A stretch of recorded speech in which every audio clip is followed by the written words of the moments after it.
को किसी को नहीं मालूम अभी तक कि उस एफआईआर में क्या है, कौन सी धाराएं कौन सी नहीं है।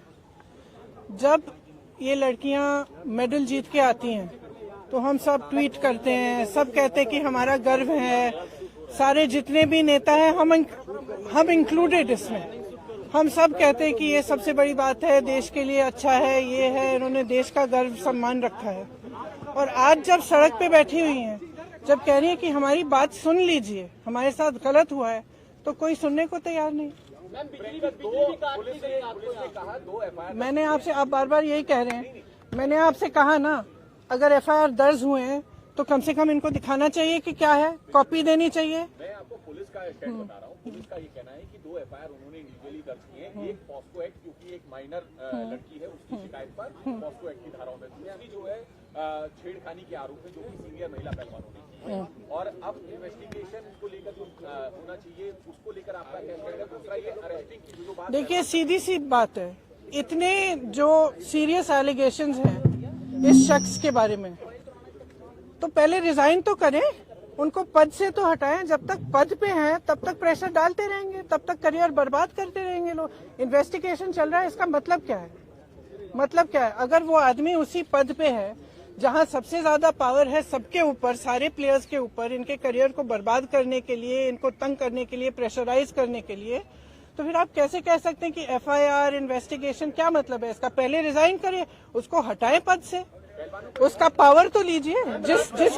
जिस पावर, जिस सत्ता ने उसको इनेबल किया है कि वो ये सब करे, पर पहले वो तो हटाइए। ये भी कहना है कि रूलिंग पार्टी के सिटिंग एमपी हैं और इस वजह से भी कार्रवाई में देरी हुई है। आप देखिए, जो मैं सुन रही हूँ, जो मुझे बताया गया है, और मैं पूरी तरह से बिलीव करती हूँ, क्योंकि ये लड़कियां जो हैं इतनी मेहनत करती हैं, इतनी ट्रेनिंग के लिए, इतने शोषण इनको देखने पड़ते हैं, इतना करना पड़ता है एज इट इज, अपनी फैमिलीज के लिए, परिवार के लिए, देश के लिए, प्रदेश के लिए इतना कर रही हैं, तो कुछ कह रही हैं कि इनके साथ, और एक नहीं कह रही है, बहुत सारी ऐसी लड़कियां हैं जिनके साथ ये सब हुआ है। तो मैं समझना चाहती हूँ, एक्चुअली मैं समझना चाहती हूँ कि सरकार इनको बचा क्यों रही है। वो लगातार कह रहे हैं, हम बातचीत कर रहे थे, एफआईआर कभी भी हो सकती है, हमने कई राउंड की बातचीत करी। खेल मंत्री और खेल मंत्रालय के रोल को कैसे देखते हैं आप? उन्हें पहले करना, और दूसरा प्रधानमंत्री के लिए क्या कहेंगे जो इन खिलाड़ियों से अपने घर पर तो मिलते, लेकिन एक हफ्ते से ये लोग घर में सब बैठे हैं, प्रधानमंत्री को लेकर के आपकी क्या उम्मीदें हैं और उस पर आप क्या कहेंगे? प्रधानमंत्री से मेरी कोई उम्मीद नहीं है, क्योंकि अगर प्रधानमंत्री जी को इतनी भी परवाह होती तो कम से कम बात तो करते, बुला तो लेते। फिर से जब आपने मेडल लेके आए तो आपने बुलाया ना, घर चाय पिलाई, तो बुलाइए, बात करिए। बच्चियां हैं, बच्चियां, हम सबकी बच्चियां हैं। और मतलब, और क्या कह रही, ये कह रही है ना कि हमारी 2024 का इलेक्शन है, अब भगवान जाने। मैं आपसे पूछ रही हूँ कि भाई इस आदमी को बचाने के लिए इतना सारा क्यों किया जा रहा है, जब इतनी सारी लड़कियां जिन्होंने देश के लिए इतना किया है, अपने परिवारों के लिए किया है, प्रदेश के लिए किया है, देश के लिए किया है, और इतना मतलब पर्सनल संघर्ष है इनका, आप देख सकते हैं, इन्होंने इतना किया है और आप उसको बचा रहे हैं। भाई इनको बचाओ ना। हमारे देश के बारे में ये क्या कहता है अगर हम अपने बच्चियों को नहीं बचा सकते?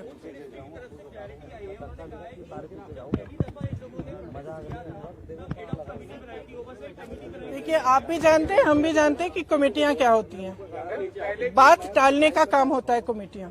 हम कमेटी बना रहे हैं, आप कमेटी के साथ बात कर लो, आप, और फिर बात खत्म। यही चाहती है ना सरकार। क्यों? चाहे आप उत्तर प्रदेश के एक गांव में देखिए, चाहे कहीं पे भी देखिए, जब महिला का शोषण होता है तो सरकार मौन हो जाती है, चुप हो जाती है। उस बेचारी महिला को हर जगह जाकर एफआईआर दर्ज नहीं होता, एफआईआर दर्ज होता है तो उसकी कॉपी नहीं मिलती। ये कोई नई कहानी नहीं है, लेकिन इन लड़कियों में इतना दम है, इतना आत्मविश्वास है और इतनी करेज है, ब्रेवरी है कि ये लोग खड़े हैं और कह रहे हैं कि हम ये होने नहीं देंगे। तो पूरा देश, मैं आपको बता सकती हूँ कि प्रधानमंत्री जी पहचाने नहीं पहचाने, इनके मंत्री पहचाने नहीं पहचाने, इनकी सरकार पहचाने नहीं पहचाने, पूरा देश इनके साथ है, पूरा देश। और सिर्फ ये सरकार उस आदमी को बचाना चाहती है। सबसे पहले उस आदमी को उस पद से हटाइए, सबसे पहले। कहा कि इस मामले में कई लूपहोल हैं और राजनीति भी है। ये तो सब देखिए, जैसे ही महिला खड़ी होती है सारे लूप होल निकल जाते हैं, तमाम ऐसी अफवाहें फैलाई जाती हैं, उस महिला को भी के बारे में भी उल्टी सीधी चीजें कही जाती है, हमेशा आपने देखा है। लेकिन देखिए ये संघर्ष करने वाली महिलाएं हैं, इन्होंने एज इट इज बहुत फेस किया हुआ है और ये फेस करेंगी, ये मुझे समझ में आ रहा है। इसके अलावा यूपी में कई है। अब आपने तो बहुत पूछ लिया। ऑपरेशन शीश महल में टाइम्स नाउ ने दिखाया कि अरविंद केजरीवाल ने अपने घर में 44 करोड़ उन्होंने खर्च किया सिर्फ मीटिंग डिजाइन। देखिए आपको पॉलिटिसाइज करना है ये सब, नहीं तो मैं चली जाती हूँ, क्योंकि इसीलिए मैं, यही तो बात है। तो एक्शन तो तब होगा जब पब्लिक प्रेशर आएगा। फ्रैंकली आज ये स्थिति है कि पब्लिक इनके साथ है, पब्लिक प्रेशर डाले। मैं इस देश की हर एक महिला को, हर एक लड़की को कहना चाहती हूँ, ये लड़कियां अकेली खड़ी हैं यहाँ, आप इनके साथ खड़े हो और इनकी आवाज को आप बुलंद करो, क्योंकि जब तक आप खड़ी नहीं होंगी तब तक कोई एक्शन नहीं होगा। इस मामले को निपटने की कोशिश होगी, उसके बाद कुछ नहीं होगा। तो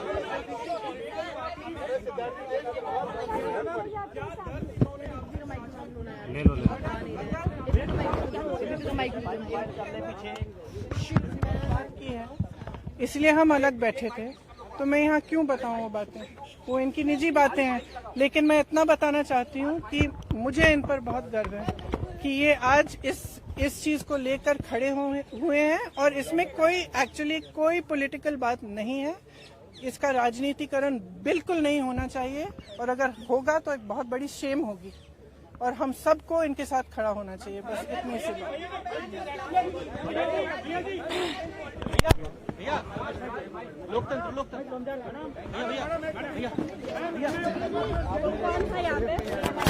बात मारना ही, कोई पकड़ के उसके मैडम बिल्कुल मारना नहीं।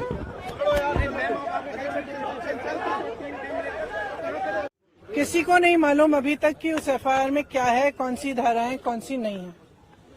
जब ये लड़कियां मेडल जीत के आती हैं तो हम सब ट्वीट करते हैं, सब कहते हैं कि हमारा गर्व है, सारे जितने भी नेता हैं हम इंक्लूडेड इसमें, हम सब कहते हैं कि ये सबसे बड़ी बात है, देश के लिए अच्छा है, ये है, इन्होंने देश का गर्व सम्मान रखा है। और आज जब सड़क पे बैठी हुई हैं, जब कह रही है कि हमारी बात सुन लीजिए, हमारे साथ गलत हुआ है, तो कोई सुनने को तैयार नहीं।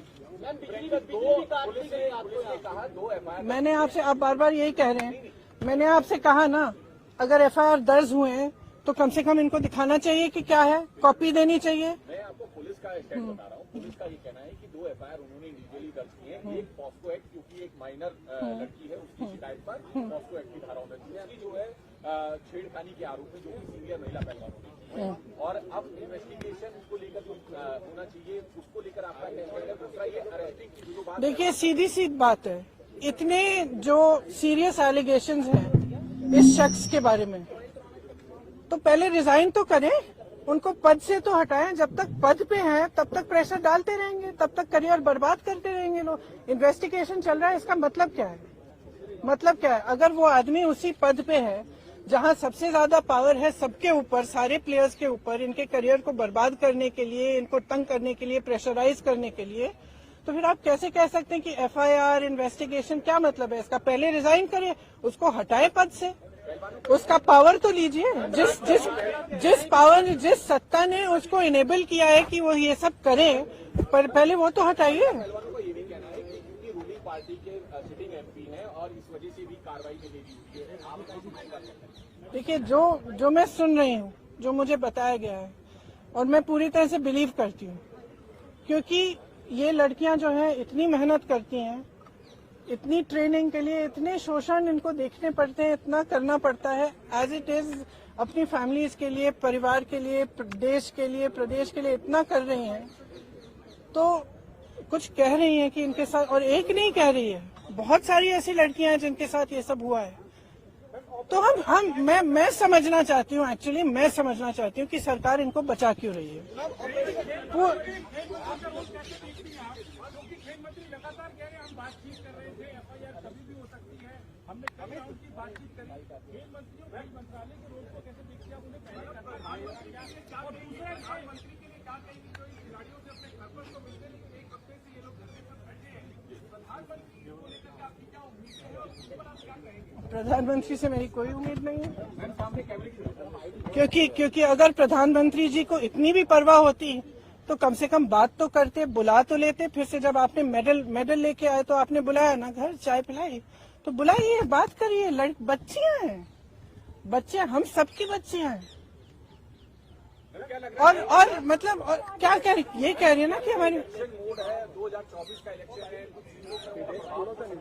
अब भगवान जाने, मैं आपसे पूछ रही हूँ कि भाई इस आदमी को बचाने के लिए इतना सारा क्यों किया जा रहा है, जब इतनी सारी लड़कियां जिन्होंने देश के लिए इतना किया है, अपने परिवारों के लिए किया है, प्रदेश के लिए किया है, देश के लिए किया है, और इतना मतलब पर्सनल संघर्ष है इनका, आप देख सकते हैं।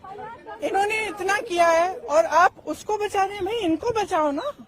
हमारे देश के बारे में ये क्या कहता है अगर हम अपने बच्चियों को नहीं बचा सकते?